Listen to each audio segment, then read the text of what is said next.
नमस्कार दोस्तों, Sunday Q&A में आप सभी का एक बार फिर से स्वागत है। मैं इस वीक के सारे क्वेश्चंस लेकर के आया हूं जो काफ़ी इंपॉर्टेंट क्वेश्चन है और जिस सेक्शन से ज़्यादा क्वेश्चंस पूछे गए हैं लाइक अटल पेंशन योजना और म्यूचुअल फंड्स और हैकिंग को लेकर के ये सारे क्वेश्चंस इस संडे Q&A में कवर होंगे। पोर्टफोलियो बिजी हैं कुछ और कुछ क्वेश्चंस हैं आप लोगों के म्यूचुअल फंड्स को लेकर के, तो आप लोगों के सारे क्वेश्चंस जो भी इंपॉर्टेंट हैं इस वीडियो में मिल जाएंगे जो आप लोगों ने इस वीक में वीडियो के कमेंट बॉक्स में या फिर इंस्टाग्राम पे छोड़ा हुआ है। चलिए वीडियो को स्टार्ट करते हैं। वीडियो को स्टार्ट करने से पहले कहना चाहूँगा कि अगर आप चैनल पे नए हैं तो चैनल को जरूर सब्सक्राइब करें और बेल आइकन को जरूर क्लिक करें जिससे कि आने वाली वीडियोस की नोटिफिकेशन आप लोगों तक आ सके। साथ ही अगर आपका कोई क्वेश्चन हो तो आप लोग कमेंट बॉक्स में पूछ सकते हैं या फिर आप लोग मुझे फेसबुक, ट्विटर, इंस्टाग्राम पे अपने मैसेज इनबॉक्स में भी सेंड कर सकते हैं। Facebook @theIndianFever, Twitter @theIndianFever, Instagram @theIndianFever search करेंगे आपको मैं मिल जाऊंगा वहां पे। नेक्स्ट क्वेश्चन है जो आप लोगों का, इस Zerodha coin platform is good to invest, और इन्हीं का दूसरा क्वेश्चन है what is the cut off time to invest on a day to have NEV of the day, please clarify, thank you.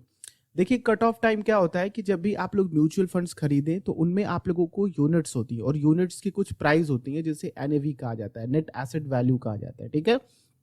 तो ये प्राइस दोस्तों अगर आप लोग अभी जो फिलहाल का कट ऑफ टाइम है वो 1 और 12:30 बजे का है। अगर आप लोग लिक्विड में इन्वेस्टमेंट करते हैं तो आप लोग सेम डे पे खरीदेंगे तो सेम डे की एनएवी मिल जाएगी। लेकिन अगर आप इक्विटी की बात करते हैं तो जो अभी का प्रेजेंट टाइम 1 बजे तक का कट ऑफ टाइम है, तो अगर आप 1 बजे से पहले खरीद लेते हैं, ठीक है, 1 PM से पहले कोई म्यूचुअल फंड्स यूनिट में अपना पैसा डालते हैं तो आपको प्रेजेंट डे की एनएवी मिलेगी, यानी कि पर यूनिट की जो प्राइस होगी वो मिलेगी। अगर आप 1:01 या फिर ऑनवर्ड आप कभी भी इन्वेस्टमेंट करते हैं 12 बजे से पहले, ठीक है, मार्केट खुलने के पहले, ठीक है, अगले दिन के मार्केट खुलने से पहले, तो आपको यहाँ पे नेक्स्ट डे की एनएवी मिलेगी। तो ये होता है दोस्तों कट ऑफ टाइम। अगर आप लोगों का क्वेश्चन इससे और है कट ऑफ से रिलेटेड तो आप लोग कमेंट बॉक्स में छोड़िएगा, मैं इसके लिए एक डिटेल वीडियो आप लोगों को बना करके समझा दूंगा। नेक्स्ट क्वेश्चन है, अगर 2 ईयर चलाने के बाद अगर मैं नहीं चलाना पाऊं तो कि मैं ये पैसा रिटर्न पाऊं, अटल पेंशन योजना से रिलेटेड क्वेश्चन है। इनका मतलब ये है कि 2 साल ये चला चुके हैं। दोयल घोष जी का क्वेश्चन है और ये अगर पैसा विड्रॉ करना चाहते हैं तो क्या पैसा निकल पाएगा। तो जी हाँ दोस्तों, आपका जो भी कंट्रीब्यूशन होता है इसमें केवल वो मिलेगा, क्योंकि देखिए इसमें गवर्नमेंट का भी कंट्रीब्यूशन होता है। अगर आपने अटल पेंशन योजना खोला है तो आपका जितना कंट्रीब्यूशन होगा उतना ही गवर्नमेंट भी कंट्रीब्यूशन करती है। तो अगर आप पैसा विड्रॉ करते हैं 5 साल से पहले तो आपका जितना केवल कंट्रीब्यूशन होगा वो आपको लौटा दिया जाएगा with the saving account interest. आपका जो भी सेविंग अकाउंट का ब्याज दर होगा 2 से 3-4% जो भी है उस पर आप लोगों को वापस कर दिया जाएगा अटल पेंशन योजना का अमाउंट। नेक्स्ट क्वेश्चन है, भैया कुछ साल का ईयर तक कंट्रीब्यूशन करने के बाद क्या हम नॉमिनी चेंज कर सकते हैं। जी हाँ, मैंने आपको बताया है कि आप लोग किस तरह से अपना नॉमिनी चेंज कर सकते हैं। आप खोलने के 1 महीने बाद भी चेंज कर सकते हैं, खोलने के 10 साल बाद भी चेंज कर सकते हैं, इसमें कोई भी रिस्ट्रिक्शन नहीं है। नॉमिनी नेम अगर किसी तरह के करेक्शन करने हैं तो आपको अटल पेंशन योजना में हर तरह की करेक्शन करने का मौका मिलता है।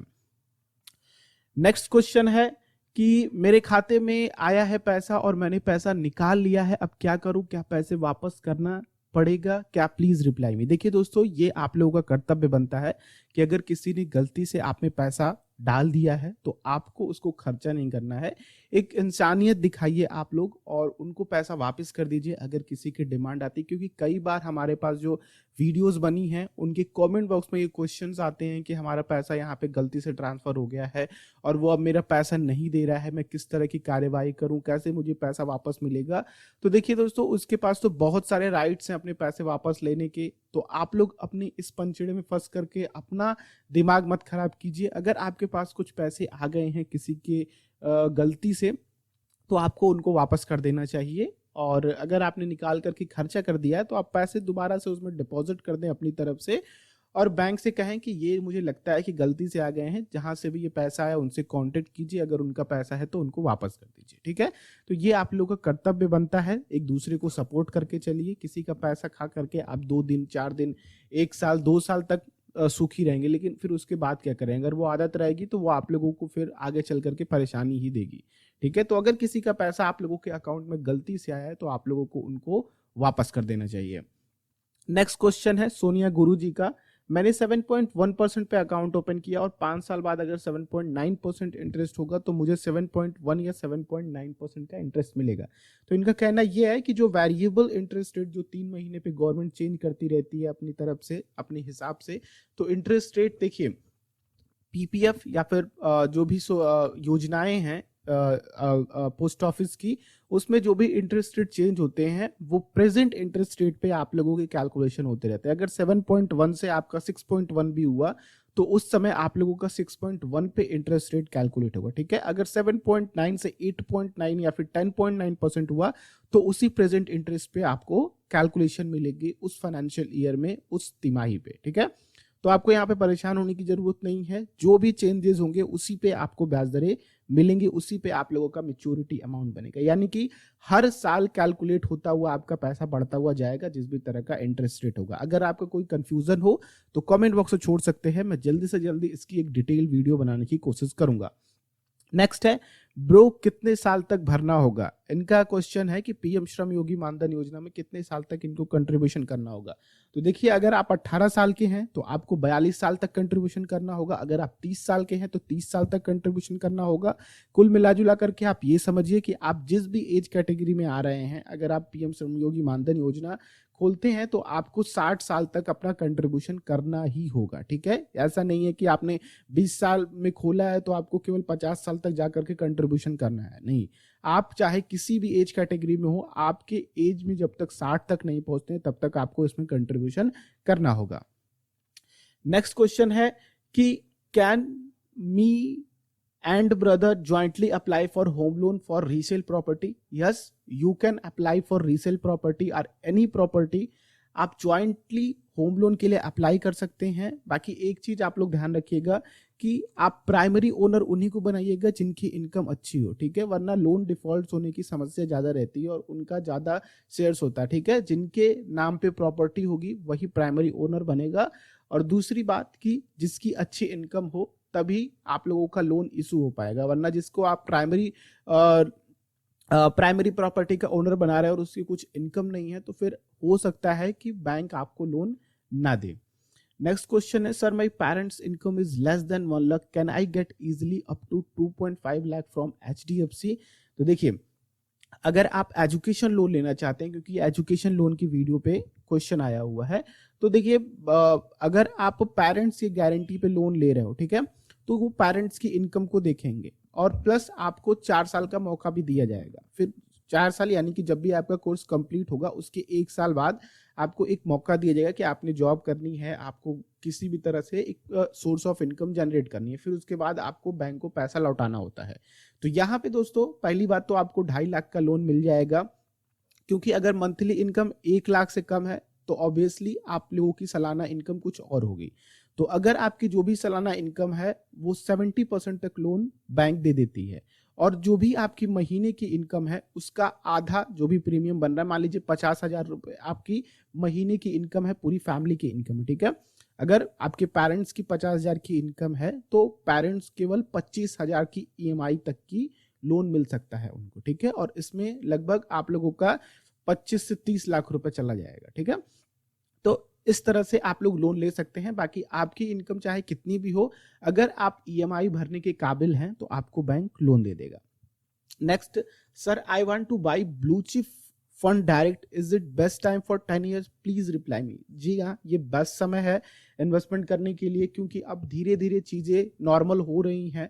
अब लॉकडाउन्स खुल रहे हैं, भले ही केसेस बढ़ रहे हो वो अलग बात है, लेकिन अब जो आसार हैं वो धीरे धीरे प्रोग्रेस की तरफ से हैं, ठीक है। तो अब मार्केट दोबारा से उस स्थिति में नहीं आएगा जो इस स्थिति में, हाँ कोई रॉस कंडीशन हो गई दोबारा से, अगर लॉकडाउन हुआ खुलने के बाद तो दोबारा से मार्केट डाउन हो सकता है। लेकिन अगर हम बात करते हैं 10 साल के गोल की, 15 साल के गोल की, तो आप लोगों को यहाँ पे 5-10 रुपए के लिए ज्यादा परेशान होने की जरूरत नहीं है, क्योंकि जो इस समय की NAV अगर मार्केट इससे भी डाउन जाता है तो ज्यादा से ज्यादा 1 से 5 रुपए के बीच के डिफरेंसेस देखने को आपको मिलेंगे। तो मुझे लगता है कि अगर आप लोगों का 10 साल, 15 साल, 5 साल, 8 साल, 9 साल जितने का भी गोल है, लॉन्ग टर्म्स के गोल हैं, तो आपको अपना इन्वेस्टमेंट जारी कर देना चाहिए, अपना इन्वेस्टमेंट कर देना चाहिए। नेक्स्ट क्वेश्चन है कि सर आज मैंने SBI में फिक्स डिपॉजिट करवाया है 10 साल के लिए, लेकिन फॉर्म भरते वक्त फॉर्म में ये ऑप्शन था कि नहीं कंपाउंड इंटरेस्ट करवाना है या सिंपल इंटरेस्ट करा, हम तो बस फॉर्म भर करके चले आए वगैरह वगैरह वगैरह, एफडी हमको कंपाउंड इंटरेस्ट पर ही चाहिए। तो इनके कहने का मतलब ये है कि इन्होंने एफडी खुलवाई है और एफडी पे इनको कंपाउंड इंटरेस्ट मिलना चाहिए। तो देखिए एफडी पे कंपाउंड इंटरेस्ट ही मिलता है। अगर आप मंथली या फिर मंथली इनकम की तरह यूज करना चाहते हैं इसको तिमाही इनकम के रूप में, तो फिर वहां पे आपको सिंपल इंटरेस्ट मिलेगा। जो भी इंटरेस्ट बनता है आपको अमाउंट के तौर पे लौटा दिया जाएगा इंटरेस्ट। लेकिन अगर आपने 10 साल के लिए कराया है तो जो भी आपका एफडी ब्याज कमा रहा है आपको आने वाले सालों में उस पर भी ब्याज मिलता रहेगा। ठीक है, उस पर भी आप लोगों का पैसा कंपाउंड होता रहेगा। तो आपको परेशान होने की जरूरत नहीं है, आपका एफडी एसबीआई में कंपाउंडिंग पे ही काम कर रहा है। नेक्स्ट क्वेश्चन है, hello sir ji, your knowledge is I think good. Mutual fund, index fund, direct growth में निफ्टी 50 में जो शेयर है वो डिविडेंड एंड बोनस शेयर देते हैं, उसमें एनएवी और यूनिट्स में क्या चेंज आते हैं, कंपाउंडिंग कैसे होता है। एग्जाम्पल, पर ईयर 10% अप होता है, उसका मतलब निफ्टी 50 10% अपर होगा, इससे कंपाउंडिंग होता है। थैंक यू सर जी। देखिए दोस्तों, कंपाउंडिंग का मतलब होता है कि आप लोगों ने जो भी कमाया है उससे दोबारा से वो री इन्वेस्ट हो और वो आप लोगों को कमा करके दे। ठीक है, यानी कि आपका पैसा आपको वापस नहीं मिलता है प्लस, लेकिन आपके पैसे की धीरे धीरे वैल्यू बढ़ाता जाता है। ठीक है, वो क्वांटिटी बढ़ाता जाता है पैसों की। तो ये होते ही कंपाउंडिंग का मेन डिफरेंस और मेन मतलब होता है। बाकी आपने जो पूछा है कि 10% अप हो गया तो ये आपका रिटर्न बन रहा है। ठीक है, ये आपका पैसा कंपाउंड नहीं हो रहा है। आपका पैसा कंपाउंड कहाँ होता है, ग्रोथ ऑप्शन में कंपाउंड होता है। जब भी आपका, जैसे कि मान लीजिए निफ्टी 50 से जो भी स्टॉक्स लिस्टेड है उसमें और उनसे आई हुई है डिविडेंड, तो डिविडेंड क्या होता है कि आपको पैसा मिला और वहां से फिर उसी फंड ने दोबारा से उसमें आपका पैसा री इन्वेस्ट कर दिया, तो आपने कुछ और यूनिट्स उसकी बाई कर ली। तो ये होता है कंपाउंड, आप यूनिट्स टू यूनिट्स बाई करते जाते हैं। अगर आपको डिविडेंड वापस मिल गए तो वो कंपाउंड नहीं होता है, आपका पैसा जो पड़ा है वो पड़ा है, प्लस आपको जो रिटर्न मिलता जा रहा है, जैसे कि आपने 10% का कहा, तो वो आपका रिटर्न बन रहा है, लेकिन वो कंपाउंड नहीं होगा। ठीक है, वो केवल आपके पैसे की वैल्यू बढ़ रही है, आपको एक्स्ट्रा यूनिट्स नहीं मिल रही है, आप एक्स्ट्रा पैसे नहीं लगा रहे हैं। जैसे कि फिक्स डिपॉजिट में आप लोगों, जैसे कि मैंने पीयूष जी को समझाया कि फिक्स डिपॉजिट में वो इंटरेस्ट कमा रहे हैं, तो वो अगर वो चाहते हैं तो अगर म्यूचुअल फंड में होते तो वो डिविडेंड लेते तो उनको मंथली या फिर तिमाही पर डिविडेंड मिल जाता है। लेकिन उन्होंने कंपाउंड इंटरेस्ट को चूज किया है तो दोबारा से उनका वही पैसा उसी में री इन्वेस्ट हो जाएगा, प्लस फिर वो उस पर पैसा कमाएंगे। तो इस तरह से दोस्तों डिविडेंड काम करता है। अगर कोई भी क्वेश्चन हो इससे रिलेटेड तो आप लोग मुझे डिटेल वीडियो के लिए रिक्वेस्ट कर सकते हैं फेसबुक, इंस्टाग्राम या फिर कमेंट बॉक्स में। नेक्स्ट है, अगर पीएम चेंज हो गया तो, यानी कि इनका क्वेश्चन है कि प्रधानमंत्री के द्वारा 2 योजनाएं लॉन्च करी गई हैं, श्रम योगी मानधन योजनाएं और अटल पेंशन योजना। देखिए दोस्तों, पीएम चेंज हो गया तो किसी भी तरह के चेंजेस नहीं आएंगे। हाँ, ये हो सकता है कि पेंशन बढ़ा दी जाए, लेकिन जिन्होंने भी पेंशन के लिए अप्लाई किया है और जिनका पेंशन एप्लीकेशन अप्रूव्ड हो गया है, जिनका कंट्रीब्यूशन हो रहा है, उनका पेंशन कभी भी बंद नहीं होगा। जैसे कि आप देख लीजिए कि अगर गवर्नमेंट्स आती हैं तो वो उन पे विचार करती हैं कि योजनाओं में किस तरह से सुधार किया जाए। अगर वो योजनाएं सही नहीं है तो उनको बंद कर दिया जाता है, लेकिन जो भी उन योजनाओं के साथ जुड़े होते हैं या तो उनको पैसे वापस कर दिए जाते हैं। बहरहाल इन योजनाओं के साथ इस तरह की कंडीशंस नहीं आएंगी, लेकिन मैं एक बात बता रहा हूं आप लोगों को, या फिर उसमें कुछ सुधार करके जो नए आते हैं कंट्रीब्यूटर उनके लिए योजनाएं वो खोल दी जाती हैं। तो जैसे कि आप देख लीजिए यहाँ पे मनरेगा और भी जो पिछली गवर्नमेंट थी उनकी तरफ से कई ऐसी योजनाएं चल रही हैं जिनको ये गवर्नमेंट आगे लेकर के जा रही है। तो ऐसा कोई दिक्कत नहीं है, क्योंकि ये देखिए एक तरह से सिस्टमैटिक व्यवस्था होता है। ठीक है, ये एक व्यवस्था है, एक के बाद एक आते रहते हैं, वो अपना काम करते हैं, वो जो काम करके छोड़ गए हैं उनको भी वो करते हैं। तो इसमें आपको परेशान होने की जरूरत नहीं है कि अगर पीएम चेंज हो जाए, सीएम चेंज हो जाए तो हमारी योजनाओं का क्या होगा। तो आपकी योजनाओं को कुछ नहीं होगा, आपका पैसा बिल्कुल सुरक्षित है। और अगर पीएम ने बाई चांस इन योजनाओं को बंद किया तो आपको इंटरेस्ट के साथ आपका पूरा पैसा वापस मिल जाएगा। नेक्स्ट क्वेश्चन है, काश मुझे पहले से पता होता। ये एक वीडियो है जिसपे मैंने बताया था कि किस तरह से चोरियां होती हैं। तो यहाँ पे देखिए, और मेरे साथ भी ऐसा हो चुका है। तो इस कमेंट को बताने का, ये क्वेश्चन तो है नहीं, लेकिन इस कमेंट को दिखाने का मेरा मेन मकसद ये है कि देखिए लॉकडाउन में ऐसी बहुत सारी चीजें हो रही हैं जो कि हमारे अकाउंट्स को खाली कर रही हैं। ठीक है, खास करके यूपीआई हो गया, खास करके किसी एप्लीकेशन पे जाकर के हम लोग या फिर किसी वेबसाइट पे जाकर के अपना रजिस्ट्रेशन करते हैं तो वहां से हमारी फाइनेंशियल डिटेल चुरा करके हमें ब्लैकमेल करके हमसे पैसे लिए जाते हैं। तो और भी बहुत सारे तरीके हैं आप लोग के अकाउंट से पैसे निकालने के। तो मैं ये कमेंट इसलिए दिखा रहा हूँ कि दोस्तों आप लोग भी सुरक्षित रहें और इस वीडियो को शेयर करके दूसरों को बताएं कि वो किसी भी ऐसे कॉल्स के जो फ्री में नौकरी बांट रहे हो, 100% रिटर्न दिला रहे हो, ठीक है, ऐसी कोई भी चीजें अगर आप लोगों के सामने आ रही हैं तो उनको बिल्कुल इग्नोर करें, साथ ही रिपोर्ट्स भी करें उनके खिलाफ। नेक्स्ट क्वेश्चन है, रवि सर मैं HDFC small cap, Nippon India large cap fund, मेरे asset blue chip fund, Kotak standard multi cap, मेरा पोर्टफोलियो देखिए और जो इसमें आपके अनुसार सुधार करना है आप मुझे गाइड कीजिए।